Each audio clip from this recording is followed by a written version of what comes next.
கேள்வி எலக்ட்ரிக் ஃபீல்டோட சம்மந்தப்பட்ட வருது. என்னென்றால் மின்னழுத்தம் தூரத்தோட மாறுறத தந்திருக்குது.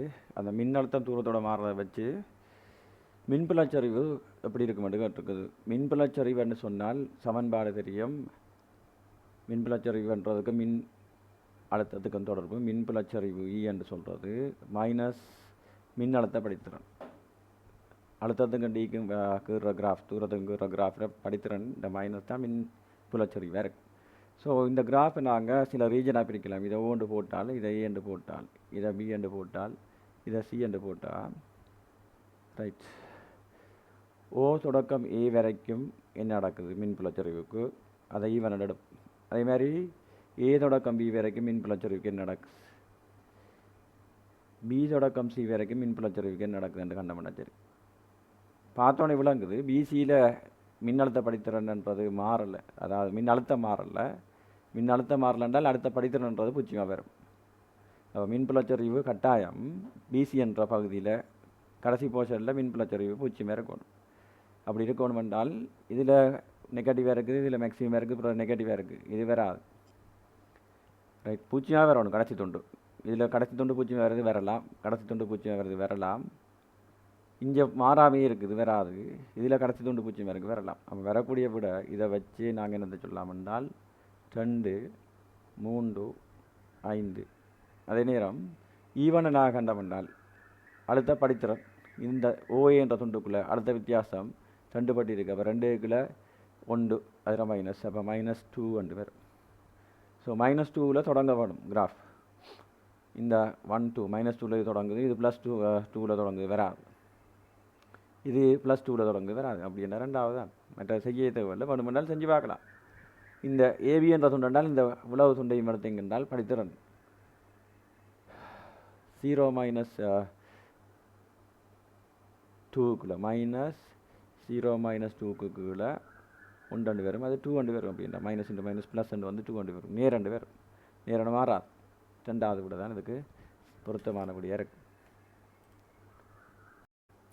ஒளிமின் விளைவு சம்பந்தமான பரிசோதனை வேலை சார்பு. அதாவது ஒரு உலோகம் ஒன்று சோடியம், ஒரு ஒளிமின் பரிசோதனையில் கதோட்டு மீது சோடியம் பூசப்பட்டிருக்கு. அந்த சோடியம் பூசப்பட்டிருக்கு. அந்த சோடியம்ன்ற அந்த உலோகத்திலிருந்து இலத்திறனை விடுவிக்கணும் என்றால் ஒரு இழிவு வேலையை ஒன்று செய்யணும். ஏதோ ஒரு மின்காந்த கதர்ப்பு இதில் பட்டு இலத்திறனை விடுவிக்கணும் என்றால் ஒரு வேலையை செய்யும். இது சோடியம்ன்றது தெரியும் எங்களுக்கு. மஞ்சள் நிறமுடைய சுவால பரிசோதனையில் மஞ்சள் நிறமுடைய ஒரு ஒளிய காலம். இந்த உலோக மேற்பரப்பில் 2 விதமான கலர் படுகு ஒளிகள் படுகுது. ஒன்று ப்ளூ படுகுது. அந்த ப்ளூவோட அலைநீளம் λb என்று போட்டோம் என்றால் அது 400 நானோமீட்டர் என்று தான் இருக்குது. அதே மாதிரி இதில் எல்லோ லைட்டும் படுகுது.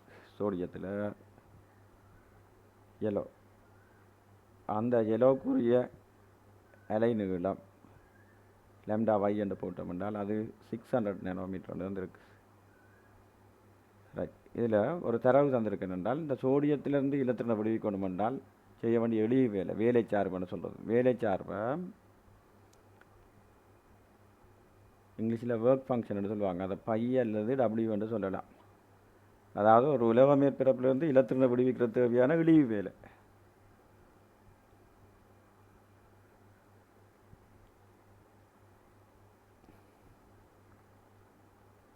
ஒரு உலோக மேற்பரப்பிலிருந்து இலத்திறனை விடுவிக்க தேவையான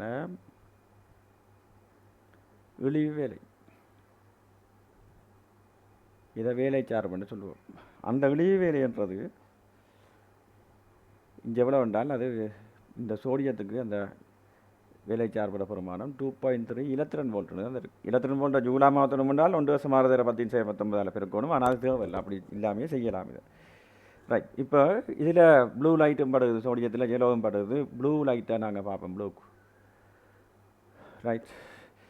இலத்திரனை விடுவிக்க தேவையான இழிவு வேலை என்று சொல்கிறது அதில் படுற அந்த மின்காந்த கதிர்ப்பட சக்தி E=HFக்கு சமன். H என்றால் ஃப்ளாங்கிற மாறிலி. அது 4 தர 10 15 பர்ற ஒளிர மீறன் என்றால் ஒளிர வேகம் 3 தர 18 அது ப்ளூ வேண்டாம் சரி தான் ஜெலோ வேண்டாம் சரி தான் 10⁻⁸ இருக்கும் வழியில் 3 தர 18 அதில் அலைநீளம்னு சொல்கிறேன் 400 நெனோ என்றால் 400 தர 10⁻9 இதை பிரித்து எடுத்தீங்கன்றால் இந்த வேலைச்சார்பு 3 electron volt என்று வரும். அப்போ இந்த 3 electron voltage என்று சொல்கிறது இந்த இருக்கிற சோடியத்தில் வேலைச்சார்பை விட பெருசாக இருக்குது. 2.3 electron voltage விட பெருசாக இருக்குது என்றால் இந்த இதில் இருந்து அதை என்ன செய்யும் இலத்திரன் விடுவிக்கும். ஸோ இலத்திரன் விடுவிக்கப்படும். சோடியத்துக்கு மேலே ப்ளூ லைட் படக்குள்ள இந்த இதில் மீட்டரில் அலைநீளத்தில் அதாவது 400 நானோமீட்டர் அலைநீளத்தில் ப்ளூ லைட் படக்குள்ள அது இலத்திரனை விடுவிக்கும். இலத்திரனை விடுவிக்கும் என்றால் இந்த ஒளி மின்னோட்டம் என்று சொல்கிற ஐ என்றது பூஜ்ஜியமாகாது. அப்போ ப்ளூக்கு ஐ பூஜ்ஜியமாகக்கூடாது. ப்ளூக்கு ஐ பூஜ்ஜியமாக கூடாது. எல்லா கிராஃப்லேயும் ப்ளூக்கு ஐ பூஜ்ஜியமாகவில்லை. ஸோ விடையை நாங்கள் தீர்மானிக்க இயலாது. ஜெலோவுக்கு பார்ப்போம். ஜெலோவுக்கு பார்த்தோம் என்றால் அதுக்குரிய வேலைச்சாருக்கும் இதே சமன்பாடை பாவிக்கலாம். ரைட். எச் என்றால் ஃப்ளாங்கிற மாறிலி 4 தர 10⁻15 ஃப்ரீக்வன்சி என்றால் ஒளிர வேகம் அது ப்ளூ என்றாலும் எல்லோ என்றாலும் ஒரே ஒளிர வேகம் தான். அதை 600 தர 10⁻9 பிரிக்கும். பிரித்ததை கண்டீங்கன்றால் எல்லோக்குரிய வேலைச்சார்புட அளவு 2 electron voltage என்று வரும். அந்த 2 electron voltage என்றது லெஸ் தேன் சோடியத்திலிருந்து இலத்திரனை விடுவிக்க தேவையான எளிய வேலை என்று சொல்கிறது. அப்போ எல்லோ லைட் 600 நானோமீட்டர் என்ற அலை நீளத்தில் படக்குள்ள சோடியத்திலிருந்து இலத்திரனை விடுவிக்காது. ஒளி மின் நிகழாது. ஸோ எல்லோக்கு அந்த ஐ என்றது பூஜ்ஜியம். எல்லோக்கு ஐ பூஜ்ஜியமாக வார விட ஒரே விட 5வது.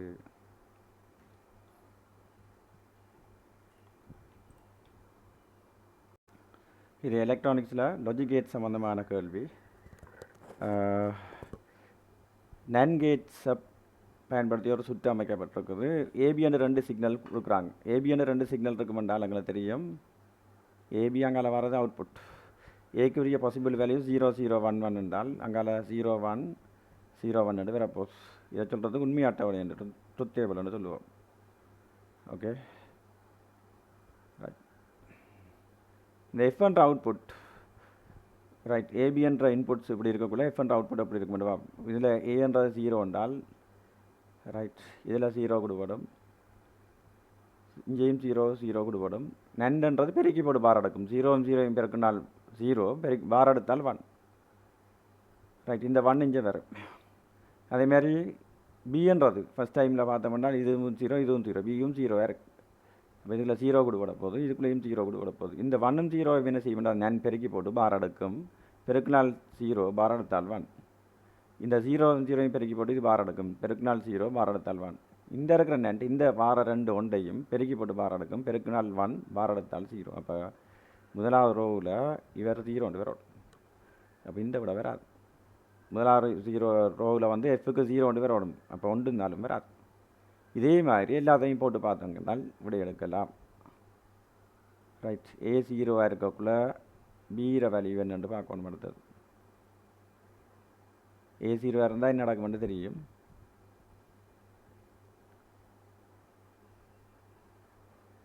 சரி இப்படி பார்த்து வருவோம். ரைட். இப்போ 2வது ரோ பார்த்தா A0 B1. A0னா இது 0 0. இப்போ இதுக்குள்ள 0 கொடுப்படும். இங்கே 0 0 பெருக்கி போட்டு பார் எடுத்தால் 1. இது 1 1 இங்கே கொடுப்பட போது. இங்கே 1 வருது. 1ஐயும் பெருக்கி போட்டு பார் எடுத்தால் 0.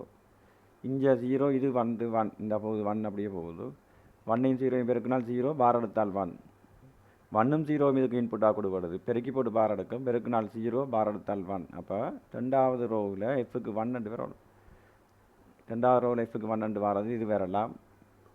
சரி 3வது வராது. 5 வரலாம். இதே மாதிரி ஒவ்வொன்றா பார்த்து வரணும். இல்லாட்டி அதை செய்யலாது. சரி அடுத்தது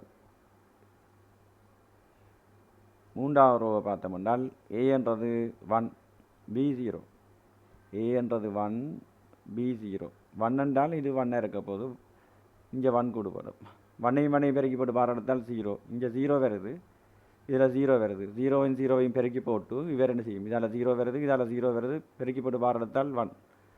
இதில் 0 வருது, அந்த 0 இங்கே கொடுப்படும், இந்த 0வையும் 1ஐயும் பெருக்கினால் 0, பாரடத்தால் 1. இங்கே 1 வருது, 1 வருது, 1ஐயும் பெருக்கி போட்டு பாரடத்தால் இது 0 வரும். அப்போ 3வது ரோவுக்கு இது 0 வரும். 3வது ரோவுக்கு இது 0 வரணும். இதில் 1 இருக்குது 3வது ரோவில். அப்போ இது பிழை, விட 2. இதே மாதிரி மற்ற பாருங்க, மற்ற பார்த்தீங்கன்னா இப்போ வந்து 1 வரும். சம்பந்தமான கேள்வி. இதை ஈஸியாக செய்கிறதுக்கு ஐடியா என்னென்றால், ஒரு ஒலி முதல் ஆம்புலன்ஸை தந்துருக்காங்க. அது அதில் சைரனை ஒலிச்சு கொண்டு வருகிறது ஒரு அவதானியை நோக்கி. இது அவதானி இடத்துல நிற்கிறார், ரோட்டில் ஒரு அவதானி நிற்கிறார். ரைட், இது ஒரு பாதை என்ற அந்த பாதையில் ஆம்புலன்ஸ் அங்கால போகுது. அவதானியை நோக்கி வரார் ஒலி முதல் சோர்ஸ். ரைட், நோக்கி வரார். அப்புறம் இந்தியாவில் பக்கம் போகக்குள்ள விலத்தி வரார். நோக்கி வரக்குள்ள அவர் கேட்குற தோற்றம் ஒரு F1 எடுத்தால், அது இந்த ஆம்புலன்ஸ் வேகத்தை VS என்று எடுத்தால், வழியில் ஒளி வேகத்தை V என்று எடுத்தால், அவதானி அசையல்ல, அவதானி சார்பான வேகம் Vக்குள்ள, ஒளி முதல் சார்பான வேகம் என்றால் V - VS இன்ட்டு இவர் உண்மையான முறைன், அது மாறாது. ரைட், அதே மாதிரி விலத்தி போகிற சந்தர்ப்பத்தில் இந்த ஒளி முதல் இஞ்சால் இருக்குது VS என்ற வேகத்தோட, அது மாறாத வேகத்தோடு போகுதுன்னு சொல்லலை, அக்சலரேட் பண்ணுறாருன்னு சொல்லியிருக்கு. ஓய்விலிருந்து தொடங்கி மாறா மீறன் F0ன்றது அவர் உண்மையான மீறன், அது மாறாத மீறன். ஆனால் இந்த VS என்ற வேகம் இது VS டேஷ் என்று போடுவோம். உண்மையாக VSஐ விட அது பெருசாக இருக்கும் என்றால் ஆர்முடுகுது. இந்த டைமில் விலத்தி போகக்குள்ள அவதானியை நோக்கித்தான் ஒளிகிற வேகத்தை குறிக்கணும். அந்த டைமில் கேட்குற தோற்ற முறையை ஃபேட்டு கொண்டு எடுத்தால், அது வழியில் ஒளிகிற வேகத்துக்குள்ள அவதானி சார்பான வேகம். அவதானி சார்பான வேகம் என்றால் ஒளி முதல் சார்பான வேகத்துக்குள்ள அவதானி சார்பான, மேலே போடுறது வந்து என்னென்றால் இந்த பின்னத்தில் அவதானி சார்பான வேகம், கீழே போகிறது ஒளி முதல் சார்பான வேகம் என்றால் இவருக்கு இந்த மாற்றி கொடுக்கணும். கொடுக்குள்ள V + VS டேஷ் என்று வரும். ஏன் இதை VS என்று போடல் என்றால், இது ஆர்முடுகிற படியால் இந்த இருக்கிற ஆம்புலன்ஸ் வந்து ஆர்முடியை கொண்டு போகுதுன்றபடியாக வேகம் மாறும். வடமையாக வந்து வேகம் மாறாது, ஒளி முதல்ற வேகம் மாறாண்டான்னு சொல்கிறது.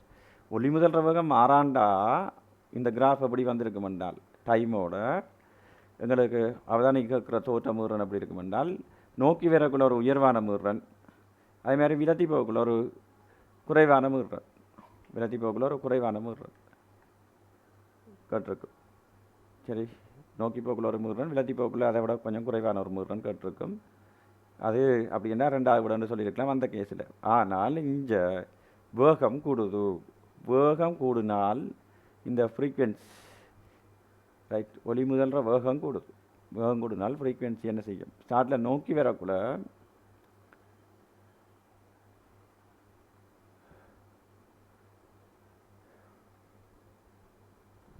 ரைட், இந்த VS என்றது கூடுது. VS என்றது கூடுதுன்னா V - VS என்ற பெருமானம் குறையும். V - VS என்ற பெருமானம் குறையும் என்றால் V - Vயால் பிரிக்கக்குள்ள என்ன நடக்குதுன்னா, கீழே பிரிக்கிற பெருமானம் குறையும் என்று சொன்னால் என்ன செய்யும்னா இது கூடும். அப்போ என்ன நடக்கும், ஸ்டார்ட்டில் வந்து தோற்ற முறைன் கூடணும். சீராக கூடுமான்னு கேட்டால் வேகம் சீராக கூடாது. அப்போ வளையாக தான் வரணும். இது வராது, இந்த இது வரலாம், இது வரலாம், இது வரலாம். ரைட், சீராக கூடி இந்த அவதானி கிட்ட வரக்குள்ள உயர்வான ஒரு மீறன் அவருக்கு இருக்கும். அப்படின்னா சீராக கூடாது, ஒரு உயர்வான மீறன் அவதானிய கிட்ட வரக்குள்ள இருக்கணும். தோற்ற மீறன்னு சொல்கிறோம். F0 ஸ்டார்ட்டில் ஆரம்பிச்சிருக்கும், பிறகு ஒரு உயர்வான மீறன் அடைஞ்சிருக்கணும்.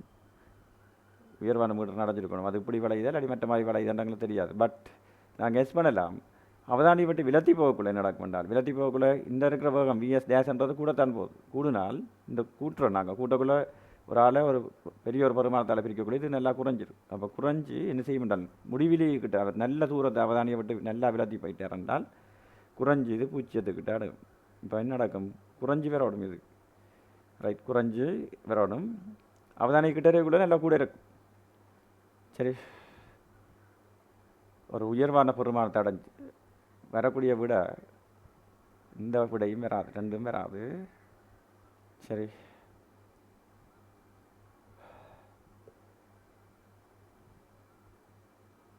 அவதானி விட்டு விலத்தி போகக்குள்ள என்ன நடக்கும்னு சொன்னால், எப்படி கூடி வந்ததோ அதே மாதிரி குறையும். இது வந்து எப்படி கூடிட்டோ மேக்ஸிமம் அதே மாதிரி குறைஞ்சி வார மாதிரி இருக்கிறது. இந்த கிராஃப் வரலாம். இது வந்து இந்த இருக்கிற கோட்டில் இருந்து பார்த்தீங்கன்னா மேலே வார அந்த உயர்ச்சியும் கீழே வார அந்த குறைவும் கிட்டத்தட்ட ஒரே மாதிரி இருக்குது. வரக்கூடிய விட 3வது வரலாம் இருக்குது. 3 எலக்ட்ரிக் ஃபீல்ட் சம்மந்தமான ஒரு கேள்வி. ஒரு கோள ஓட்டுக்குள்ள ஏற்றத்தை வச்சுருக்குது, சென்டரில் வைக்கல. சென்டரில் வச்சாலும் ஒரு சமச்சீராக மின்புல கோடுகள் வெளியேறும்னு சொல்லலாம். தூண்டலால் வழி மேற்பரப்பில் ஏற்றம் இருந்தான். அப்படி என்றால் கட்டாயம் மின்புல கோடு வழியாலையும் வரணும் என்றால் இதில் மின்புல கோடுகள் எப்படி இருக்குமென்று கேட்டிருக்கு. நேரத்திலிருந்து மின்புல கோடுகள் வலிக்கிடுமென்றபடியால் எல்லாமே வலிக்கிடுது. வெளியால் மின்புல கோடு இல்லைன்றபடியாக இதை நாங்கள் கட் பண்ணுறோம். அடுத்தது இது ஒரு கடத்தும் கோள ஓடு உலோகம். உலோகத்துக்குள்ளால் நிலையான இலத்திரன்கள் இருக்க போது அதுக்குள்ளால் மின்புல கோடுகள் போகாது. அப்போ இதுக்குள்ளால் போகிற மாதிரி வாரது, இந்த தடித்த பகுதிக்குள்ளால் போகிற மாதிரி வார விடையும் வராது. சிம்பிள். அப்படி என்ன வரக்கூடியது 1 அல்லது 4. எங்களுக்கு தெரிய வேண்டியது மின்புல கோடுகள் மேற்பரப்புக்கு செங்குத்தாக இருக்கும். மேற்பரப்புக்கு செங்குத்தாக தான் வலிக்கிடும். இப்போ பாருங்கள், இதிலேருந்து போகக்குள்ள இந்த Q1 ஏற்றத்துலேருந்து போகக்குள்ள இந்த இருக்கிற மேற்பரப்பில் செங்குத்து இல்லை. இது போல் வரக்கூடிய விட இதுதான். இங்கே செங்குத்துமாக இருக்குது, இதில் செங்குத்துமாக இருக்குது, இதில் செங்குத்துமாக இருக்குது, இதில் கிட்டத்தட்ட செங்குத்துமாக இருக்குது. ரைட், இப்படி இருக்கணும் ஓரளவுக்கு. இதில் எல்லாமே மேற்பரப்புக்கு செங்குத்தாக இருக்கு. சரி, அப்போ 4வது விட தான் இதுக்கு சரியான விடையாக வரும். ஈஸியான ஒரு கேள்வி. இது மறையேற்றம் என்றால் அந்த திசை மட்டும் மாறும்.